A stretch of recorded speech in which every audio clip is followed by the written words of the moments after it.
Fala 01! E aí, beleza? Tranquilão? Veja só, galera, chegamos à nossa aula número 10. É a nossa última aula, é aquela revisão final, é o gás final. Eu, você e eu, juntos, rumo a essa aprovação. Roda a vinheta!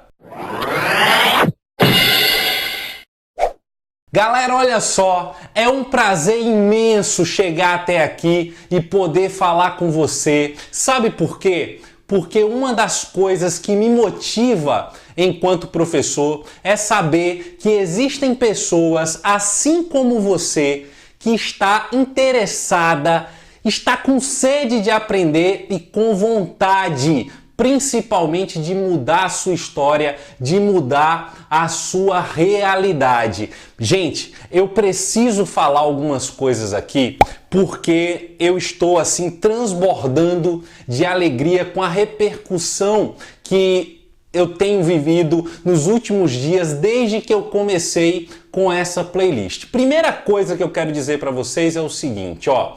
Eu comecei essa playlist sendo muito honesto para fazer essa revisão da PM Bahia por conta do pedido de uma pessoa em especial, que foi a Amanda, lá de Salvador. Eu falei dela no primeiro vídeo da playlist. Desde então, outras pessoas começaram a entrar em contato comigo, mandar mensagem, agradecer e desejar que o canal cresça, e isso me faz muito feliz. Só para você ter uma ideia, eu estava entrando nas minhas férias quando recebi o pedido da Amanda, e a Amanda perguntou se eu não tinha como preparar algo especial para essa revisão da PM e colocar aqui no canal. Veja só, uma única pessoa, aí você diz, pô Everton, mas uma pessoa só te pediu e você vai fazer esse trabalho, sabe o que é que eu tenho para responder? Vou. Porque se tiver uma pessoa com vontade de aprender e com vontade de mudar a sua história, eu entro de cabeça nessa história e vou junto até o final. Eu posso dar outro depoimento. No último concurso, o concurso de 2017, eu estava viajando já de férias quando recebi uma mensagem no WhatsApp de uma pessoa que eu desconhecia completamente, que era o Fernando. Fernando entrou em contato comigo e disse assim, professor, eu tô tentando montar um curso preparatório para PM e gostaria de saber se você poderia me ajudar nessa empreitada. Fernando era um cara que estava querendo fazer o curso, ele estava querendo fazer o concurso, melhor dizendo, e queria um curso preparatório que na cidade não tinha. E ele resolveu ter a iniciativa, veja só, dele mesmo criar o curso, arranjar a galera que tivesse na mesma vibe para começar o curso. Foi atrás dos professores, entrou em contato comigo, eu já entrei em contato com outro amigo meu, pegamos juntos essa ideia e fomos até o final. Resultado, sabe o que aconteceu com o Fernando em 2017? Ele foi, galera, aprovado no concurso. Não só ele, daquela turma, pelo menos 4 pessoas foram aprovadas e eu fiquei extremamente feliz em poder participar. Quero te dizer que eu estou junto e nós vamos conseguir sim. Beleza? Tranquilo? Acredita nisso aí? Acredita no teu potencial? Então eu vou propor um desafio. Sabe qual é o desafio? O desafio é o seguinte: se você tem fé, se você confia em você e tá confiando no meu trabalho, vamos fazer uma brincadeirinha agora. Seguinte, ó. Olha meu Instagram. Você vai entrar no meu Instagram, você vai me seguir lá no Instagram, eu vou te seguir de volta, certo? E a gente vai tirar uma foto. Você daí vai tirar uma foto, sabe como? Quando eu botar a mão aqui, ó, você vai botar a mão na sua tela também e a gente vai dizer assim, tamo junto, você vai mandar essa foto pra mim e eu vou ter certeza que você está nessa pegada, beleza? Bora lá? Atenção, 1, 2, 3 e...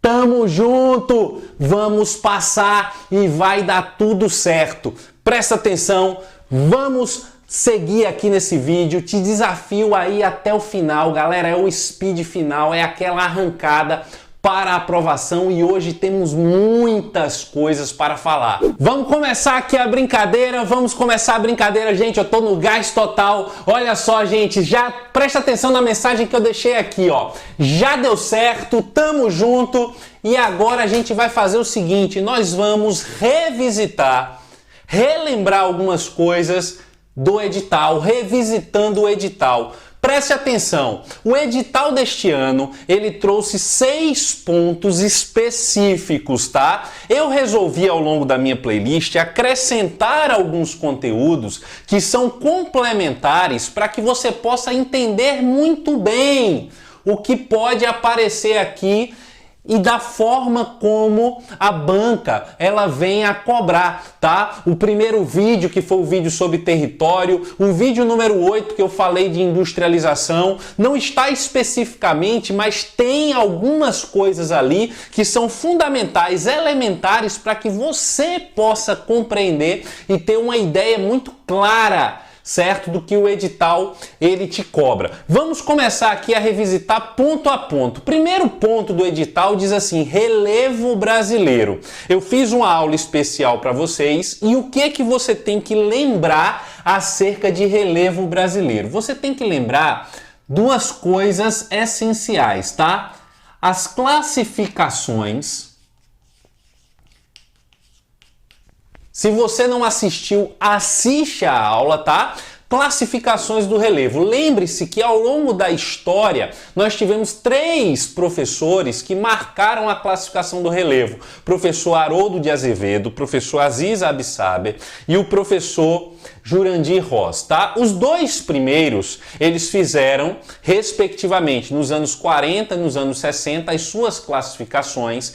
E tanto o professor Haroldo quanto o professor Aziz, eles dividem o relevo brasileiro em 2 grandes compartimentos, planícies e planaltos. Já o professor Jurandir, década de 80, com novos recursos tecnológicos, ele acrescentou a essa classificação do relevo um terceiro elemento, as depressões. Então hoje, e na última prova da PM foi assim, quando se fala de relevo brasileiro, você tem que pensar em 3 compartimentos, tá? Olha só, a planície.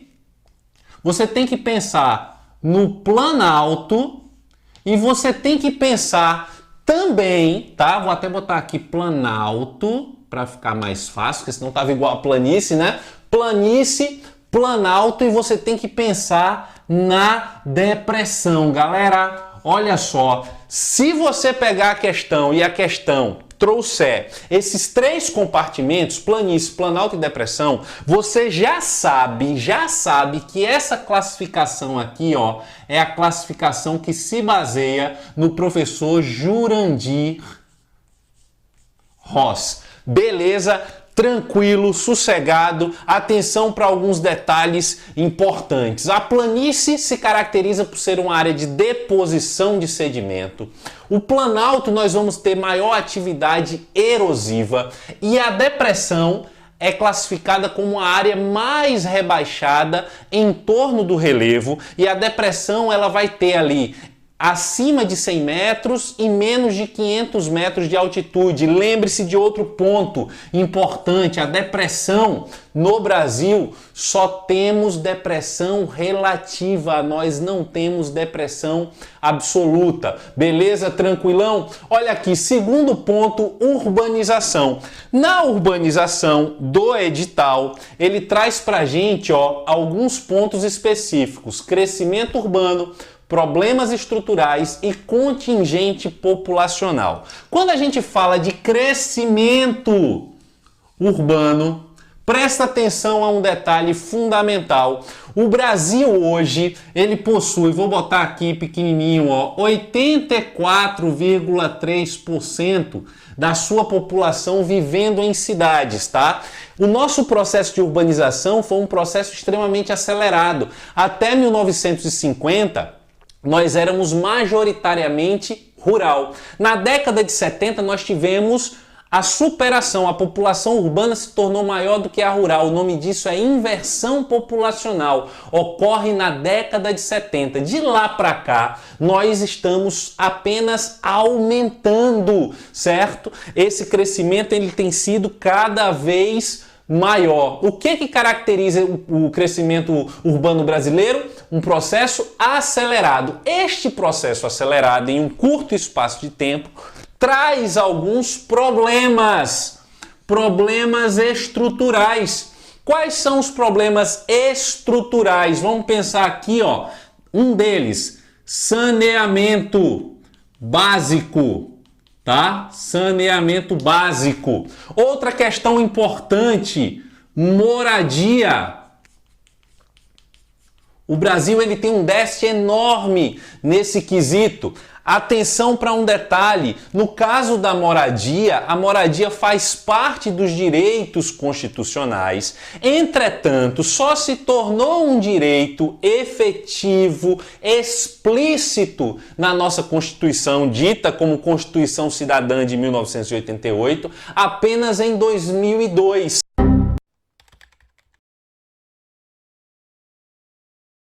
Certo? Presta atenção lá, artigo 6º, confere aí para mim.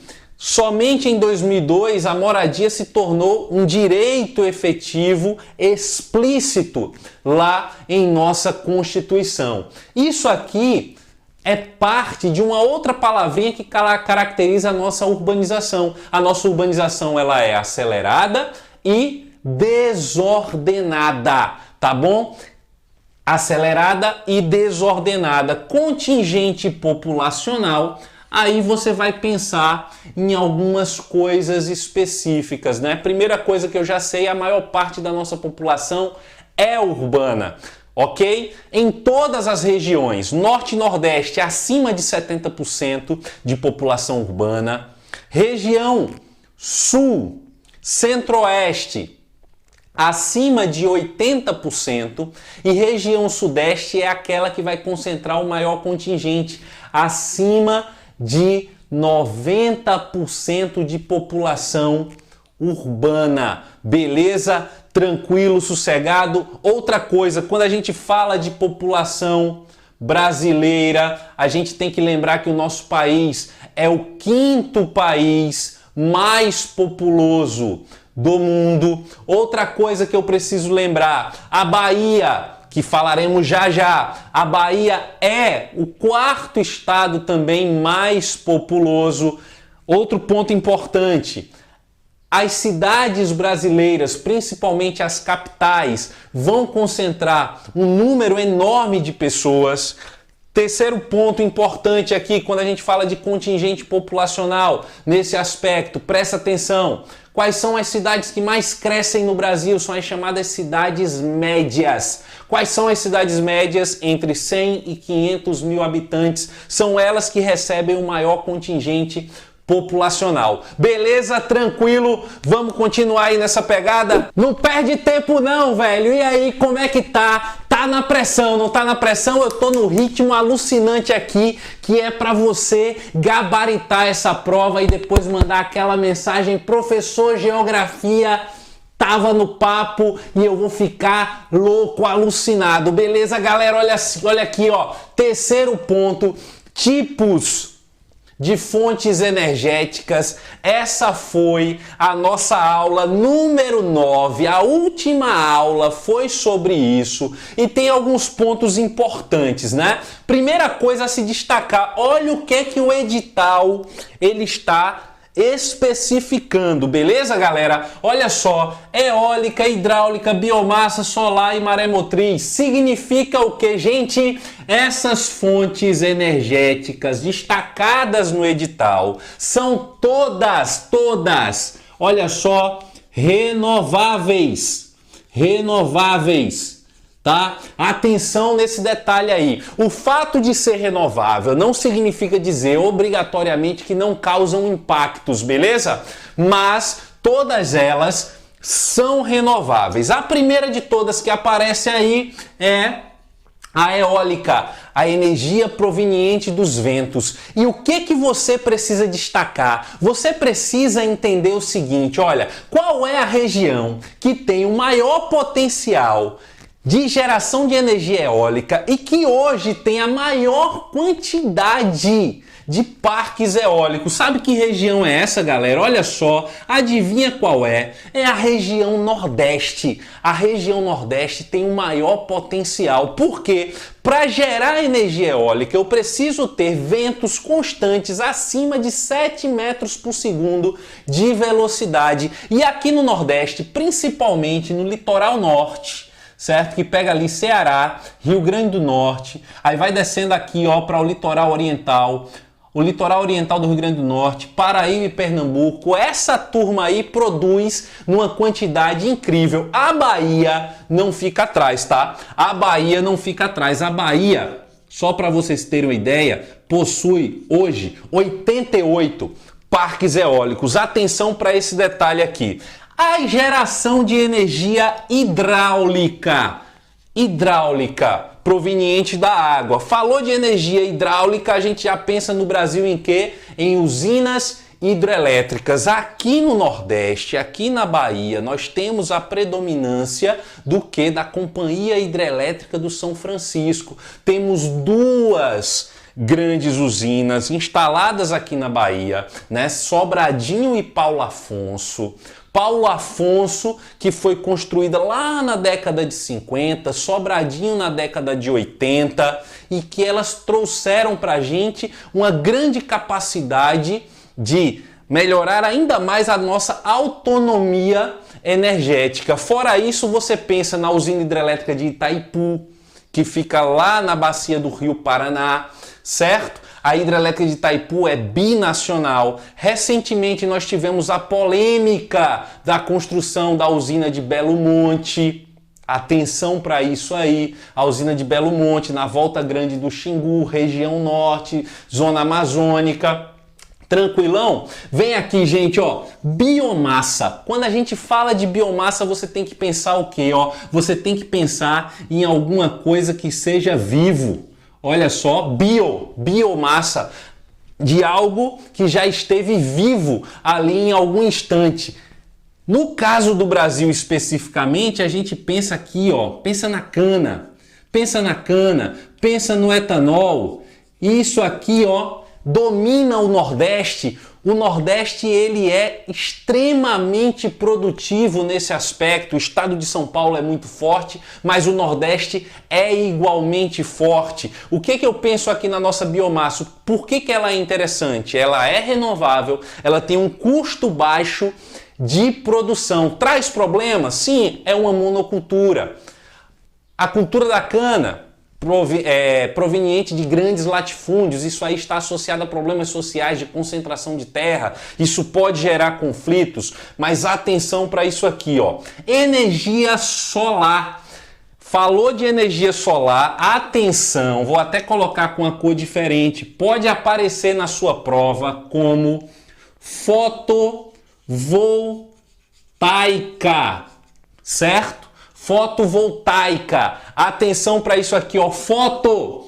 Luz. Beleza? Luz. Atenção para isso aqui, ó. A luz solar como um elemento que pode gerar energia elétrica. Atenção nesse detalhe. Qual é a região que tem a maior capacidade de geração de quilowatts-hora de energia solar? Adivinha qual é? Região Nordeste. Área específica, semiárido, isso aí tá na sua cabeça. Falei na última aula, velho, falei na última aula. E aqui, ó, vou até circular aqui, ó, energia das marés. Atenção que essa aqui pode ser a questão.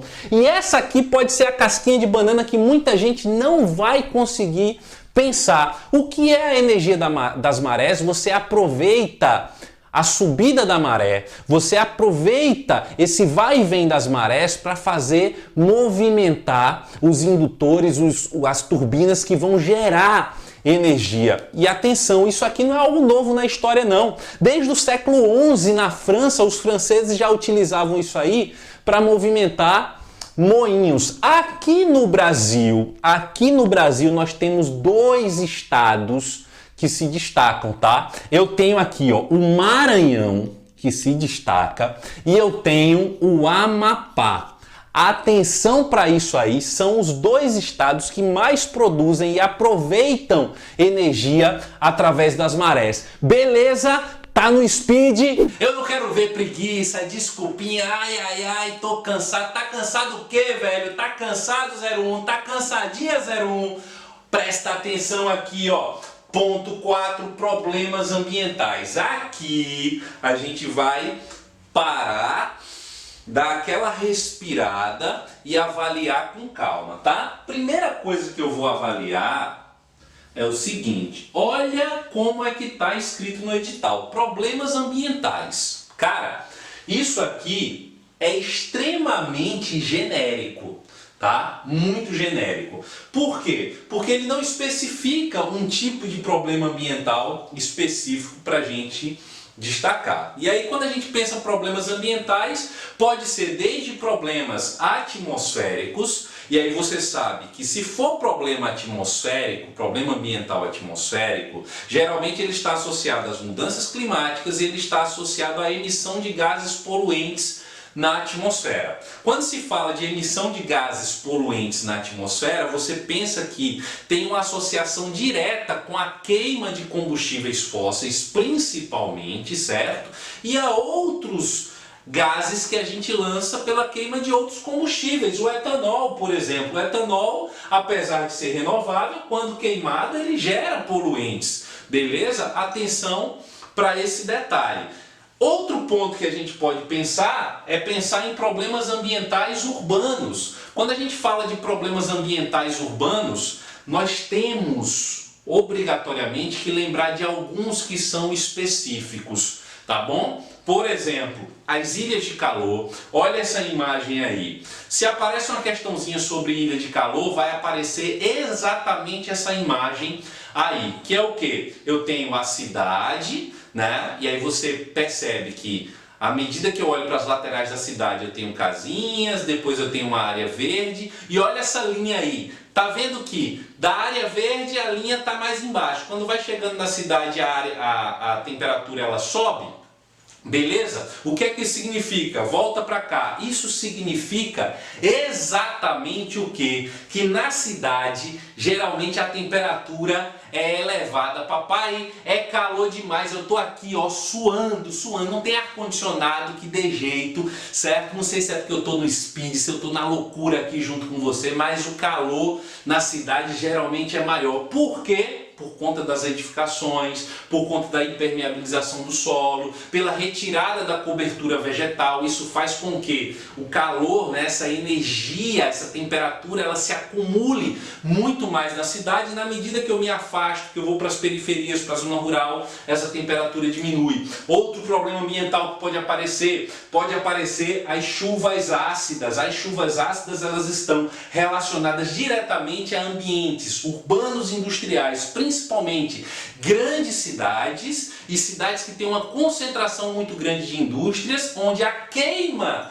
de combustíveis, principalmente combustíveis fósseis, é extremamente elevado. Isso faz com que a gente mande algumas impurezas para a atmosfera, a gente mande, por exemplo, enxofre, certo? A gente mande para a atmosfera outros gases. O enxofre, por exemplo, ele vai promover uma reação química com o vapor de água. Ao promover essa reação química com o vapor de água, ele pode trazer para a gente o ácido sulfúrico ou o ácido sulfuroso. A gente tem alguns ácidos que podem ser gerados a partir dessa emissão de gases poluentes, promovendo a chuva ácida. Consequências da chuva ácida, dentre outras coisas, prejuízo direto à cobertura vegetal, a áreas de plantação, acidificação do solo, beleza? Além disso, queima a pintura do carro, degradação de monumentos,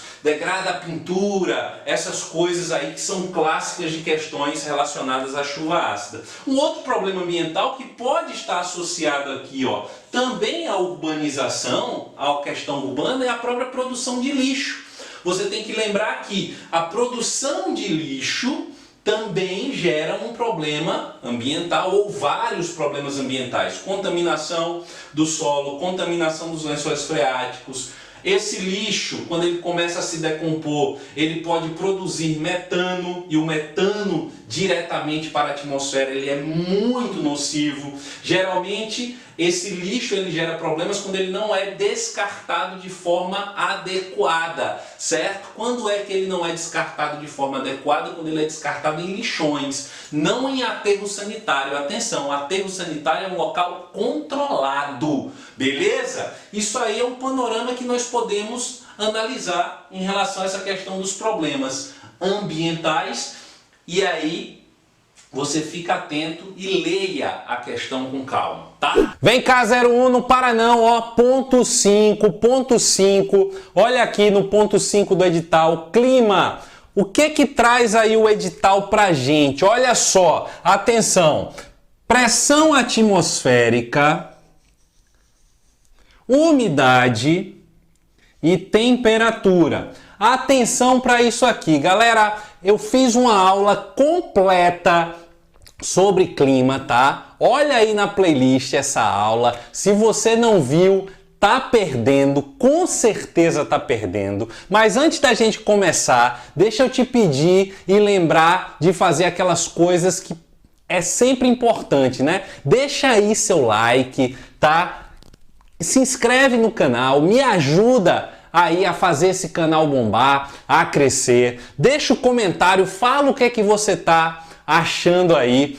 E antes da gente partir para essa análise, eu quero te dizer o seguinte, ó, o edital, ele dividiu em duas partes, tá? A pressão atmosférica, umidade e temperatura, isso são elementos do clima. E aqui ele botou, ó, fatores que determinam o clima, e ele continua. Fatores que determinam o clima, fatores que determinam as mudanças climáticas, e aí a gente já falou inclusive dos problemas ambientais nessa questão dos fatores que podem alterar as mudanças, né? Promover as mudanças climáticas. Presta atenção, galera. Pressão atmosférica, primeiro tópico aqui pra gente. Vamos entender primeiro o que significa. Pressão atmosférica é a força exercida pela atmosfera na superfície, tá? O que eu vou pensar quando eu estou estudando clima e eu estou estudando a atmosfera? Eu tenho que lembrar o seguinte, ó, a atmosfera é composta por gases,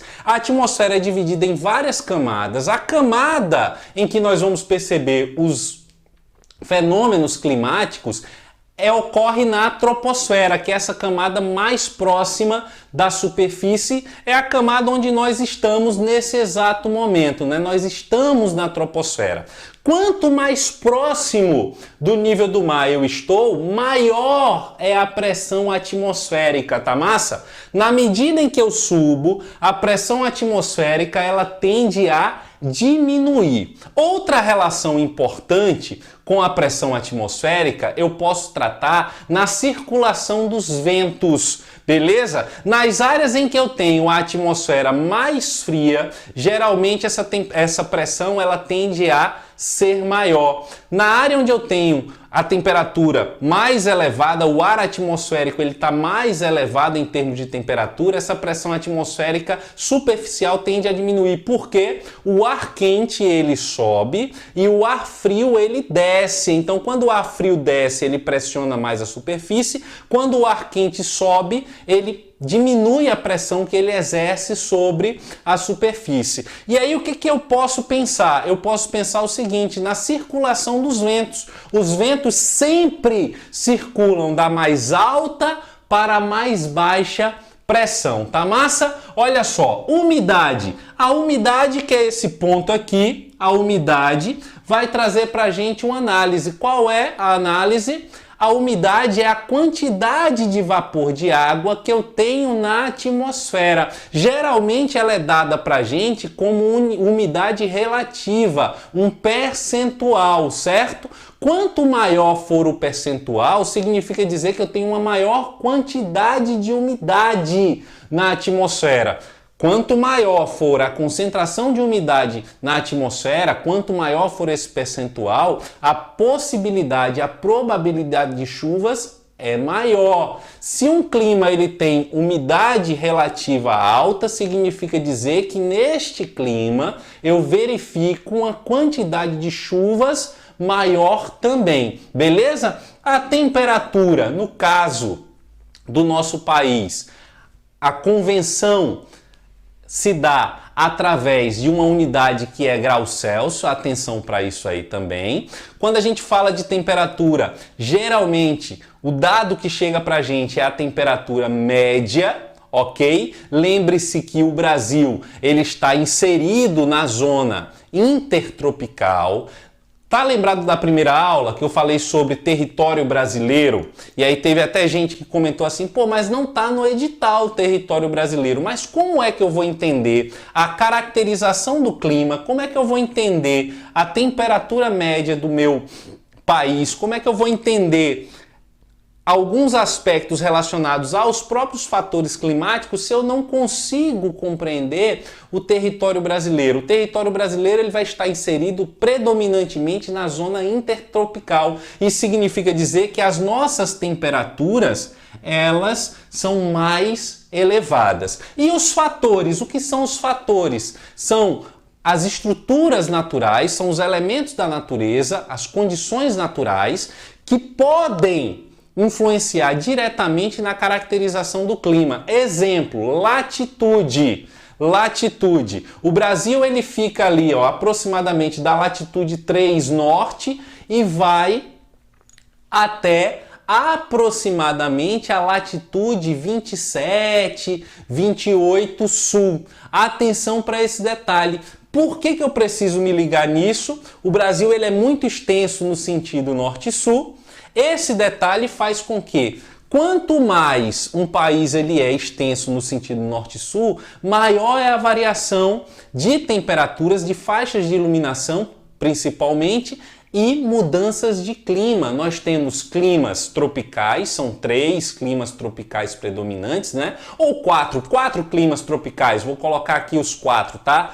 Clima tropical litorâneo, clima tropical úmido, clima tropical semiárido, o tropical de altitude e eu tenho o tropical típico. Beleza? Atenção, Bahia, eu tenho o quê? Tropical úmido, tropical semiárido e eu tenho também o clima tropical típico, que é aquele clima predominante lá do centro-oeste, é predominante onde eu tenho o cerrado. Tá joia? Tá tranquilão? Além disso, eu tenho o clima equatorial e eu tenho também o clima subtropical. Fora a latitude, eu tenho a altitude, que interfere bastante também. Quanto mais alto eu vou, menor é a concentração de ar atmosférico, portanto, menor é a retenção de temperatura, de calor, né, dessa energia proveniente do Sol. Automaticamente a temperatura cai. Outro fator que eu posso pensar, maritimidade, as zonas que estão mais próximas ao litoral têm uma amplitude térmica menor, ou seja, um equilíbrio entre a máxima e a mínima. As áreas mais interioranas, a amplitude térmica é maior, por quê? Por conta da continentalidade. Eu tenho predomínio da continentalidade. Além disso, eu posso pensar nas massas de ar, que no Brasil eu tenho 5 atuantes, 4 o ano inteiro, massa equatorial continental, massa equatorial atlântica, massa tropical atlântica, massa tropical continental e no inverno uma massa específica que é a MPA, a massa polar atlântica. Outro fator, eu posso pensar nas correntes marítimas. No caso do Brasil, a principal corrente que nos atinge é a corrente do Brasil. O nome dela é Corrente do Brasil, né? Ela vem lá pelo norte do Nordeste, né? Lá pelo Rio Grande do Norte, vai descendo e vai até a região sul. É uma corrente mais quente, beleza? Isso faz com que eu tenha um índice de evaporação maior em nosso litoral, uma ocorrência mais intensa de chuvas. Beleza? Tranquilo, sossegado. Estamos só revisitando isso aqui. Dá aquela respirada que a gente vai para o ponto 6. Geografia da Bahia, aspectos políticos, físicos, econômicos e culturais. Eu vou fazer o seguinte, eu vou apagar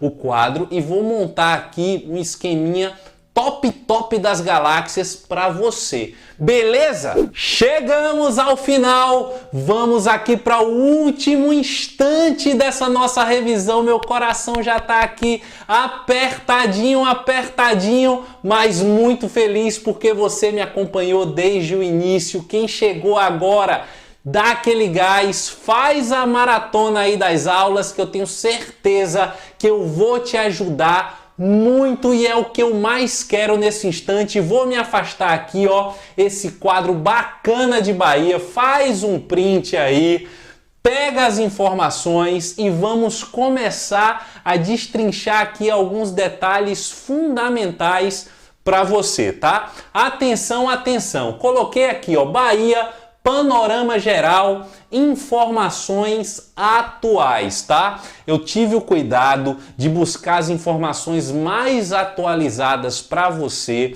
para que você possa desempenhar um papel incrível na sua prova, beleza? Vamos começar da seguinte maneira. Eu dividi aqui em cores, ó, amarelo, verde e azul. Nessa parte amarela nós temos alguns aspectos demográficos que você precisa colocar aí na sua cabeça e relembrar, né? Do ponto de vista populacional, vamos avaliar primeiro a nossa população absoluta, que é o número total de pessoas que vivem aqui na Bahia. São 14.016.906 habitantes, tá? Isso aí nos coloca, vou repetir, isso aí nos coloca na quarta posição. Nós somos o quarto estado mais populoso do Brasil. Nós temos uma densidade demográfica ou população relativa de 24,8 habitantes por quilômetro quadrado. E aqui eu tenho algo importante, ó, a divisão entre população urbana e população rural. São 10 milhões de pessoas vivendo em cidades, certo? E 4,01 milhões de pessoas vivendo ainda em zona rural. Atenção para esse ponto aí. O segundo momento aqui, ó, dos aspectos demográficos, resolvi destacar a renda per capita. Renda per capita é o seguinte, muito cuidado nisso, tá? Renda per capita eu pego o PIB total do estado, ou seja, toda a soma de riquezas produzidas pelo estado e divido pela população. Essa divisão, ela nos dá um número médio, mas esse não é um número totalmente exato. Por quê? Porque a gente sabe que a renda, muitas vezes, ela vai se concentrar nas mãos de pouquíssimas pessoas e a maior parte da população nem sempre tem essa renda tão elevada. Mesmo assim, isso nos dá uma renda média de apenas R$ 841.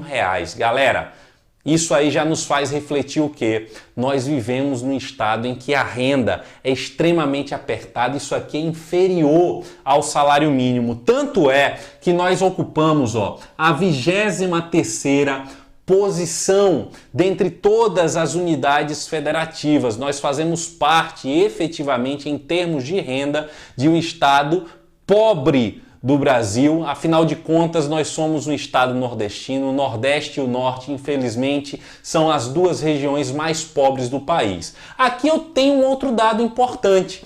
40,1% da nossa população vive ou trabalha de forma formal. É bem provável que esse dado já esteja um pouco menor, apesar de ser um dado atual, porque eu fui buscar lá no IBGE os dados oficiais, mas a gente sabe que do ano passado para cá o índice de desemprego aumentou bastante. Quando a gente olha para essa população formal, a renda média da população que trabalha de maneira formal aumenta consideravelmente em relação à nossa renda per capita média, né? Sai de 841 para 2.055 Beleza? Tranquilo? E por último aqui o IDH, Índice de Desenvolvimento Humano. O Índice de Desenvolvimento Humano, ele é dado de uma nota que vai de 0 a 1. Obviamente, quanto mais perto de 1, melhor. O que o IDH ele avalia? Ele avalia expectativa de vida, ele avalia renda per capita, ele avalia nível de escolaridade e mortalidade. Somando tudo isso, pegando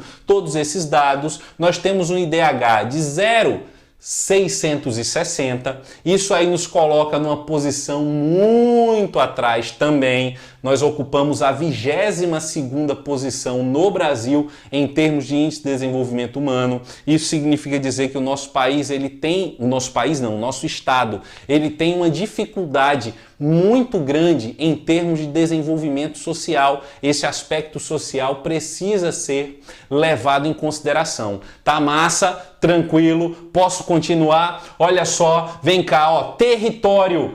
Território, nós ocupamos um território de 564.722.611 quilômetros quadrados. A Bahia é gigantesca, né? Nem sempre foi assim. Se você prestou atenção nas aulas de história, no curso preparatório que você fez ou em alguma videoaula, provavelmente deve ter se comentado sobre essa questão da evolução do território da Bahia. Boa parte do território baiano pertencia a Pernambuco, isso aí gerou até uma rivalidade entre Bahia e Pernambuco, e hoje nós ocupamos a 5ª posição em termos territoriais. Outro aspecto físico importante é o clima. Eu falei agora há pouco sobre essa questão. O clima da gente é predominantemente formado pelos climas tropicais. Beleza? Atenção aqui, ó. Quais são esses climas tropicais da Bahia? Tropical úmido, o tropical úmido nós vamos encontrar na porção litorânea, beleza? Um semiárido, atenção para cá, eu vou até destacar. O clima semiárido, ele domina quase 70% do nosso território. Isso nos faz pensar imediatamente na paisagem natural predominante. Qual é a paisagem predominante do semiárido? A Caatinga. Massa! Beleza! E nós temos também o clima tropical continental. Esse clima tropical continental, ó, pensa aí, ele vai ser predominante onde, Everton? No oeste baiano, tá? No oeste baiano, lá em Barreiras, Luiz Eduardo Magalhães, Carinhanha, aquela turma lá do extremo oeste da Bahia, eles têm um clima tropical continental e eu penso no quê? Qual o tipo de vegetação que eu encontro ali? Eu encontro o cerrado, tá joia? Só fazendo uma observação, quando a gente olha para cá, a gente vai perceber uma semelhança com a Caatinga em alguns aspectos, só que o clima semiárido é notabilizado pela irregularidade das chuvas e o clima tropical continental é notabilizado pelo quê? Por uma regularidade. Eu tenho um período seco e um período úmido e isso acontece todos os anos. Então não confunda o cerrado com a Caatinga. Existem adaptações a períodos secos, só que no caso da Caatinga as adaptações elas se dão para um clima ainda mais severo. Beleza? Tranquilão? Vou falar agora das unidades de relevo e aí eu vou botar aí um mapa para você observar de maneira muito tranquila e muito calma comigo. Acompanha aí. Galera, agora a gente vai falar sobre as unidades de relevo da Bahia. Atenção, que na Bahia eu encontro as 3 unidades de relevo que nós temos no Brasil: planícies, planaltos e depressões. Porém, o nosso estudo ele é mais específico, é o estudo da geografia da Bahia. O que eu tenho que avaliar? Eu tenho que avaliar quais são os relevos que mais se destacam. Olha esse mapa aí, está aparecendo na sua tela. E aí você vai ver o seguinte, ó, presta atenção, a gente vai fazer uma análise do litoral para o interior, tá massa? Atenção, atenção. O que eu encontro aí na borda litorânea? Na borda litorânea eu vou encontrar a chamada planície litorânea. São terras mais baixas de até 200 metros de altitude.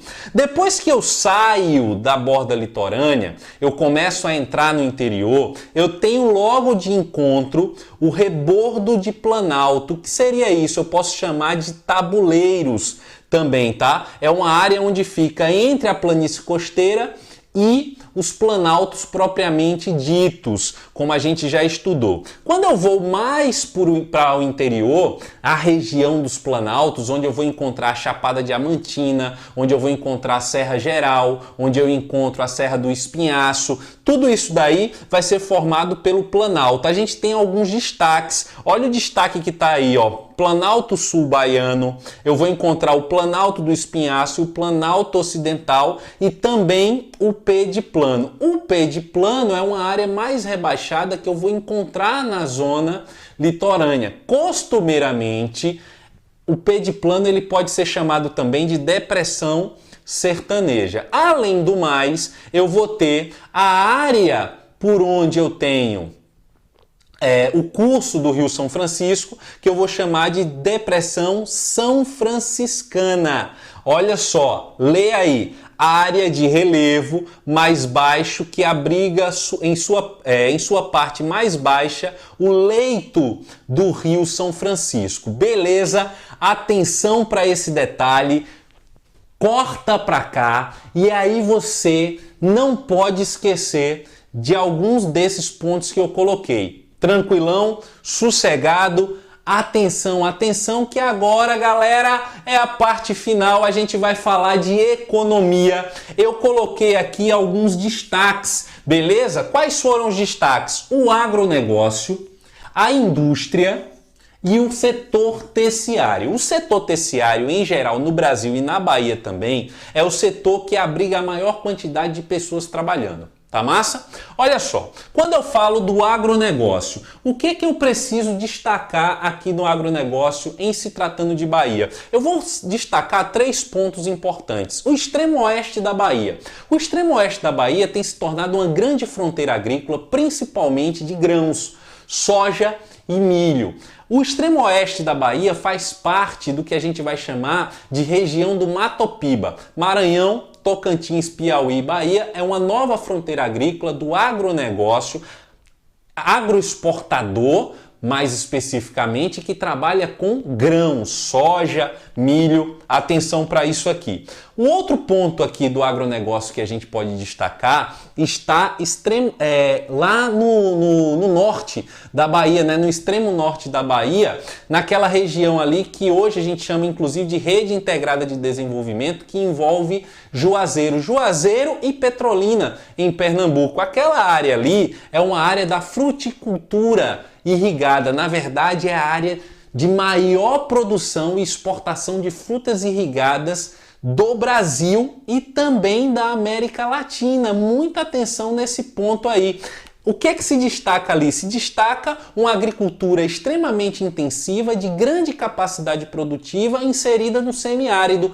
O que é que faz com que seja eficiente? A irrigação está ali presente próximo ao leito do Rio São Francisco. E o terceiro ponto, isso aí é novo, pelo menos em questões eu não lembro de ter aparecido, mas pode aparecer aqui para o sul e extremo sul da Bahia. Se a gente pegar de Mascote até o extremo sul da Bahia, nós temos hoje uma grande produção de eucalipto, a chamada silvicultura, quando você planta árvores com fins econômicos, no caso o eucalipto, que abastece o quê? Abastece uma agroindústria importantíssima, que é a Veracel. A Veracel, ela produz o quê? Ela produz celulose, né? Já é a segunda vez que eu falo de Veracel ao longo dessa revisão, mas não recebo nada não, tá? Não é propaganda não. Trabalha com a produção de celulose, transformando as árvores em celulose para abastecer a indústria de papel. Belezinha? Tranquilo, sossegado, na paz? Vamos falar do setor industrial, vamos falar da indústria, e aí falou de indústria na Bahia, eu tenho um local muito importante que a gente precisa avaliar. Qual é esse local? Qual é? Exatamente, o Polo Industrial de Camaçari. No Polo Industrial de Camaçari eu destaco o quê? Eu destaco a indústria química, que trabalha principalmente com os químicos, os fármacos para a produção de medicamentos, beleza? Eu tenho a indústria petroquímica, que vai pegar o petróleo e transformar em vários outros produtos, vários outros derivados, Beleza? E eu também vou ter a indústria automobilística se destacando ali. Mas é só isso? Não, eu tenho várias outras atividades industriais concentradas ali. São mais de 60 empresas que se concentram ali no polo industrial de Camaçari. Atenção para esse detalhe que pode aparecer na prova, é até meio clichê, mas se apareceu você vai lá e marca com total tranquilidade. E aqui o destaque para o setor terciário. Lembre-se, o setor terciário é o setor que vai abarcar a maior parte da população que trabalha em nosso estado. E o que é o setor terciário? É o setor do comércio e da prestação de serviço. No setor terciário, eu vou ter muita gente que trabalha no setor formal e muita gente que trabalha na informalidade, no setor também informal. Por que que o setor terciário ele pega tanta gente para trabalhar? Ele pega tanta gente para trabalhar porque o setor terciário, eu digo assim, ele é o setor mais democrático em termos de absorção de mão de obra. Ele pega desde a mão de obra menos qualificada a mão de obra mais qualificada. Você pensa um engenheiro, um médico, um professor, um advogado, parará, setor terciário, prestação de serviço. Né? Você que vai entrar com certeza para a corporação e vai fazer parte da Polícia Militar do Estado da Bahia. Você vai fazer parte de qual setor? Do setor terciário, você vai fazer parte da prestação de serviço, só que nesse caso o seu patrão é o Estado. Não é isso? Tranquilo, sossegado. E nós temos o comércio. O comércio em que eu percebo também o comércio formal e informal. As atividades comerciais são extremamente importantes, principalmente nas áreas urbanas. Beleza? Fechou aí. Eu acho que já deu pra gente fazer um panorama bem geral da Bahia. Sei que você já deu um reforço em outros momentos e eu espero de todo o coração ter te ajudado. Eu não posso sair e deixar de comentar, velho. Eu nem ia comentar porque às vezes é injusto com tantas pessoas e com tantos que estão talvez acompanhando aqui, mas tem algumas pessoas em especial, velho. Tem um cara que é muito comédia, muito legal. Não conheço também, mas quem sabe um dia a gente se conhece, o cara chamado Rafael Tarcísio. Ele sempre assiste às aulas e coloca lá 01 se apresentando, e aí ele diz, né, o conteúdo e ele vai gabaritar. A última mensagem dele foi essa aí, ó, dá uma olhada. 01 se apresentando, questões de matriz energética serão gabaritadas. O cara é comédia. Rafael, um abraço enorme para vocês. Eu fiz até uma colinha aqui de algumas pessoas que sempre interagiram comigo. Eu já falei da Amanda, que foi quem deu a ideia. Tem uma que mandou uma mensagem super carinhosa, a Geisa Marques. André Leal, o cara também sempre comenta. Genildo. Márcia Reis, um abraço enorme. Matheus M, se eu não me engano, ele é de Santo Antônio de Jesus. Um abraço, um beijo para você, meu amigo. Tamo junto. Eu tenho também Gabriela Barros. Gabriela Barros, recentemente ela começou a acompanhar as aulas e fez vários comentários super carinhosos que me deixaram muito feliz. Edila Verena, essa também é de Santo Antônio de Jesus. Velho, um abraço pra você. Nem sei como agradecer os seus comentários sempre carinhosos e sempre mostrando uma gratidão. E eu que agradeço você de estar aqui acompanhando. Clara Santos e tantos outros, né? Teve o Miqueias lá do Espírito Santo que falou comigo também de São Mateus. Gente, ó, muito obrigado, um abraço, um beijo enorme. Eu espero que vocês tenham todo o sucesso do mundo e eu vou contar com a aprovação. Não esquece da foto do desafio e digo mais, hein? Quem postar o desafio vai passar. Se você acredita, posta lá o desafio da foto. Tamo junto, certo? E eu vou ficar muito feliz. Não esquece, ó, adiciona no Instagram e a gente vai mantendo contato por aí. Beleza, gente?